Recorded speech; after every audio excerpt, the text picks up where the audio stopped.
এয়া চাওক আমাৰ পোহমাৰা হাইস্কুলৰ খেলপথাৰৰ দৃশ্য। এনেকুৱা এটা অনুভৱ হৈ আছে যেতিয়া আপোনাৰ এটা এটা পুখুৰীৰ নিচিনা হৈ গৈছে। এটা আমাৰ স্কুলৰ খেলপথাৰ আৰু এইটো আমাৰ স্কুল আপোনালোকে চাই আছে, এইটো পোহমাৰা উচ্চতৰ মাধ্যমিক বিদ্যালয়। আৰু এই বিদ্যালয়ত আপোনাৰ যিটো খেলপথাৰ এখন পুখুৰীৰ নিচিনা হৈ গৈছে, আপোনালোকে অনুভৱ কৰিব পাৰিছে। চাওক আপোনাৰ এখন পুখুৰীৰ নিচিনা হৈ আছে। আগত আছিল এনেকুৱা দৃশ্য আৰু বৰ্তমান এই আমাৰ দৃশ্য পোহমাৰা হাইস্কুলৰ খেলপথাৰৰ দৃশ্য।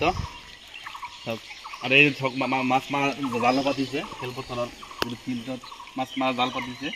ধৰক কেনেকুৱা মাছ মাৰিছে, মাছ এতিয়ালৈকে লগা নাই। এয়া হ'ল পোহমাৰা হাইস্কুলৰ খেলপথাৰৰ দৃশ্য। কেনেকৈ এইটো হ'ল আমাৰ পোহমাৰা নদী।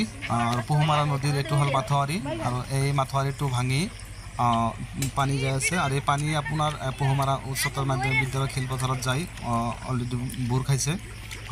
দেখা পাইছে আপোনালোকে পোহমাৰা নদীত কিমান বানপানী। আৰু আপোনালোকে জানেই বানপানীৰ সময়ত সৰু সৰু বাচ্চাবিলাকে কিমান আনন্দ পায়। এই পানীত তেওঁলোকে পুৰা খোজকাঢ়ি আছে। এইটো বাঁহৰ দলং আছিল, সেই বাঁহৰ দলঙৰ অৱস্থা চাওক আপোনালোকে। বানপানী আহি বাঁহৰ দলঙৰ কি অৱস্থা কৰিছে।